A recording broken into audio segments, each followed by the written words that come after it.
শুনেছেন তো অনেক আজব আজব খাবারের কথা। কখনো সেরকমই আজব খাবার সামনাসামনি দেখেছেন নাকি? চলুন দেখাচ্ছি। আঙুল চেটে খাবেন লাল পিঁপড়ের চাটনি। হ্যাঁ, ঠিকই শুনেছেন, লাল পিঁপড়ে দিয়ে বানানো চাটনি। এটা উড়িষ্যার ময়ূরভঞ্জ ডিস্ট্রিক্টে মোস্টলি পাওয়া যায়। শিমলিপালের টান তো ছিলই, আর এক স্থানীয় বন্ধুর থেকে এই জিনিসের খোঁজ পেতেই আমরা কলকাতা থেকে সকাল সকাল দুঃসাহসিক 265 কিলোমিটার স্কুটি অভিযানে বেরিয়ে পড়লাম শিমলিপাল ন্যাশনাল পার্কের দিকে। ঘটনাটা ছিল হোলির দিন, তাই রাস্তা একদম ফাঁকা, আর আমরা স্কুটিটাকে বাইকের মতো করে হু হু করে পৌঁছে গেলাম লাল পিঁপড়ের দেশে। হাওয়ায় ভেসে আসছিল সেই নিস্তব্ধ শাল গাছের গভীর জঙ্গল আর লাল মাটির বুনো গন্ধ, আর দূরে কোথাও ভেসে আসা একটা আদিবাসীদের গান। যাই হোক, আমাদের এই শিমলিপাল সফরের পুরো গল্পটা পরের ভিডিওতে আরো মজা করে বলব। আমরা তো মাঝে মধ্যেই এরকম চেনা অচেনা জায়গায় ঘুরতে যাই, আর সেখানকার গল্পগুলো আমাদের খোলা আসমানের মাধ্যমে ইউজার্সদের সঙ্গে শেয়ার করে নিই। খোলা আসমান হলো একটা দারুণ ইন্ডিয়ান ট্রাভেল ইনফরমেশন প্ল্যাটফর্ম, যেখানে ঘোরাঘুরির সব খবর পাবেন, একদম ছোটবেলায় বাবা মায়ের কাছে শোনা সেই অজানা জায়গার গল্পের মতো। সকালবেলায় চারিদিকটা একটু ভালোভাবে ঘুরে দেখার পরে আমরা বেরিয়ে পড়লাম সেই লাল পিঁপড়ের খোঁজে। লাল পিঁপড়ের একটা চাটনি হয়, যেটা এই লোকাল লোকেরা এখানে বানিয়ে থাকে। আমরা সকালবেলা একটু খেয়েছি, এখন সেই পিঁপড়েই খোঁজা হচ্ছে যেটা দিয়ে চাটনি বানাবে। আর আমি একটু বাড়ি নিয়ে যাবো। কোথায় বাসা আছে নাকি ওপরে? এই পিঁপড়েরা শাল গাছের পাতা মুড়ে তাদের বাসা বানায়, কিন্তু তা বলে এটা ভাববেন না যে সব শাল গাছেই পিঁপড়ের কলোনি বানায়। আচ্ছা, ওর ভেতরে পিঁপড়ে আছে।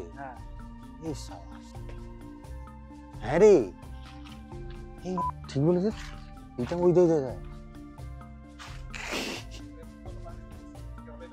হেভি জিনিস। দাদা, ও গায়ে ঝেড়ে দাও একটুখানি। এবার আসি মজার খবরে। অনেকেই হয়তো জানেন না, এই লাল পিঁপড়ের চাটনি 2 জানুয়ারি 2024 জিওগ্রাফিক্যাল ইন্ডিকেশন অর্থাৎ জিআই ট্যাগ পেয়েছে। আর শুনলে চোখ কপালে উঠবে।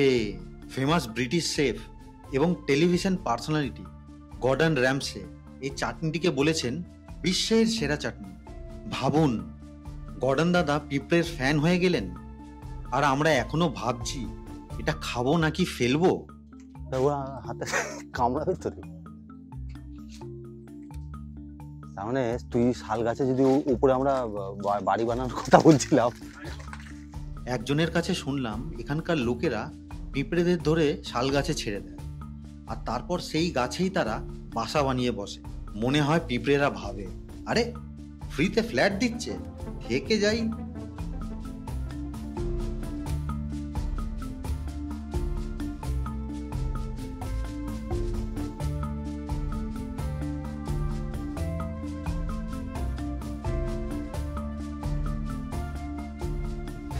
ও পিঁপড়েগুলোকে ধরে একদম ওর মধ্যে ঢুকিয়ে দিচ্ছে। কত পিঁপড়ে দেখো, কত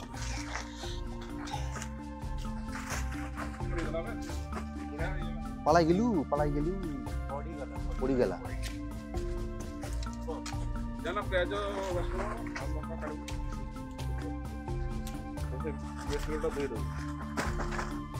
দারুণ ব্যাপার।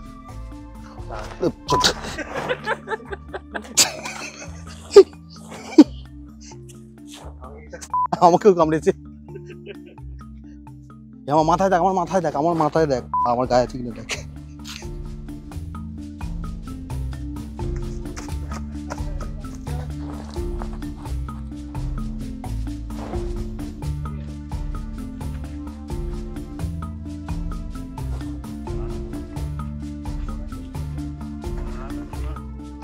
সেটা মেরে দিল না, সবগুলোকে মারছে এগুলোকে। আমাদের ক্যামেরার মধ্যেই 3-4টে পিঁপড়ে, কিন্তু সামনে আসছে না।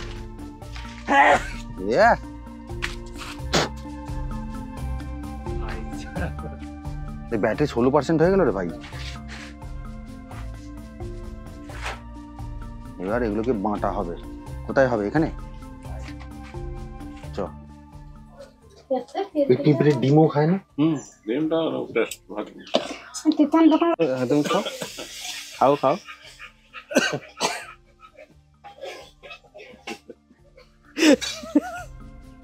বাবারে, শিলনোড়াটা কত বড়! আর এখন এটার মধ্যে বাটা হচ্ছে লাল পিঁপড়েগুলোকে। লাল পিঁপড়ের সাথে পেঁয়াজ, রসুন, কাঁচা লঙ্কা আর ধনেপাতা দিয়ে এটা বাটা হবে। এখানকার আদিবাসীরা বলে এই লাল পিঁপড়ের চাটনি শরীরের অনেক উপকারে লাগে। হজমের গোলমাল, জন্ডিস, ঠান্ডা লাগা, এমনকি চোখের জন্যও এটা দারুণ। এটা খেলে নাকি ইমিউনিটি বাড়ে, তাই প্যান্ডামিকের সময় এরা এটা খেয়ে ঝকঝকে ফিরছিল। এখানকার মানুষ এটাকে কাই চাটনি বলে ডাকে। নুন দিতে হবে না? হবে? সর্ষের তেল দিতে হয় নাকি? না, তেল লাগবে না। এই লাল পিঁপড়ের চাটনিটা একটু টক টক খেতে হয়, ঝাল এবং নোনতাও থাকে। ঝাল এবং নোনতাটা হচ্ছে লঙ্কা এবং নুন দেওয়ার জন্য, কিন্তু টক ব্যাপারটা হচ্ছে মেনলি পিঁপড়েগুলোর মধ্যে ফর্মিক অ্যাসিড থাকে। আর এই চাটনিটা রুটি এবং ভাতের সাথে খুবই ভালো লাগে এবং খুবই সুস্বাদু। এখানকার আদিবাসী এবং যারা ট্যুরিস্ট আসেন অনেকেই এটা খেয়ে থাকেন। আদিবাসীরা তো এটা অ্যাজ এ কমন ফুড এটা খায়। পরের দিন আমরা আরও দুটো স্থানীয় আদিবাসী খাবার ট্রাই করেছি। উফ, দারুণ ব্যাপার! সেই গল্পটা পরের ভিডিওতে বিস্তারে বলব।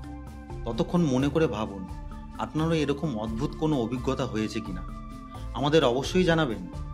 আমাদের জন্য হাসি মুখে শত শত পিঁপড়ের কামড় খাওয়া সেই আদিবাসী বন্ধুদের কোনো দিনও ভুলব না। সাথে নিয়ে ফিরছি এখানকার লোকেদের অকৃত্রিম ভালোবাসা।